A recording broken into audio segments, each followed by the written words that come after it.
Pendant le séisme Haïti, nous étions en fait leaders lorsqu'un internaute tapait séisme Haïti ou urgence Haïti. Naturellement, les internautes sont arrivés en masse sur notre site.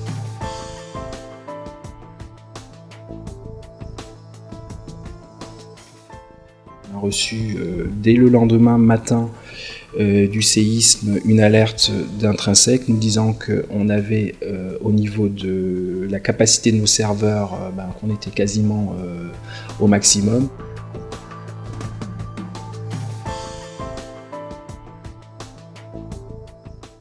Cette supervision nous remonte en fin de compte la consommation instantanée des différentes ressources. Aujourd'hui, les ressources les plus courantes sur les serveurs, c'est à la fois la CPU, la RAM, la capacité disque.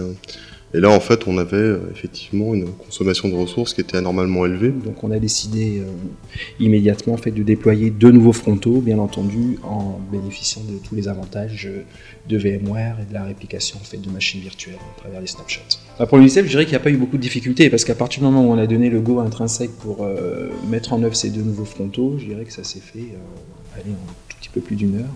Voire 1 heure. C'est des opérations qui sont, en termes de VMware, des opérations qui sont extrêmement simples et allégées et qui ne nécessitent pas d'administration lourde pour pouvoir mettre en place une architecture qui réplique un de ses constituants. Effectivement, on a une bonne connaissance aujourd'hui de l'architecture, de l'applicatif de l'UNICEF. Après, ce qui se passe toujours pour ces applicatifs qui n'ont pas été prévus dans leur conception pour être capable instantanément de se déployer sur plusieurs instants, sur plusieurs motifs.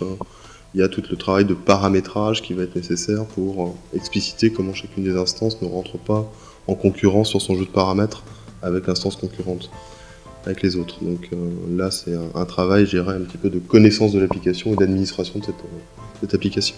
Alors il y a un élément important, c'est qu'en termes de budget, en tant qu'association, on n'a pas de budget très important et qu'Intrinsèque réagit en demande, c'est-à-dire qu'on peut très bien mettre 2 nouveaux frontons pour 2 mois, c'est-à-dire pour réagir à une période de forte activité, et en fait les arrêter au bout de 2 mois, et c'est ce qui s'est passé, puisque là ils ont été arrêtés fin février. Une bonne opération, notamment sur une plateforme qui était nouvelle, donc vis-à-vis de laquelle on n'avait pas encore suffisamment de retour d'expérience, et surtout une très bonne collaboration en fait, entre les équipes informatiques d'UNICEF et les équipes d'Intrinsèque pour avoir bien entendu une réactivité permanente pour pallier à tout éventuel dysfonctionnement. Et on sait très bien.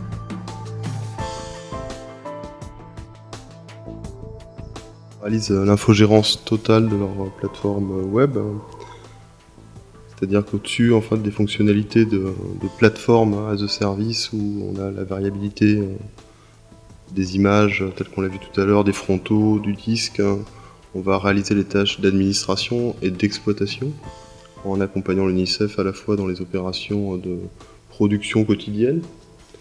On vérifie en permanence que la plateforme est disponible, on crée et on répond aux demandes de l'UNICEF d'évolution de cette plateforme. On a réfléchi avec notre partenaire Intrinsèque à une refonte globale de l'infrastructure.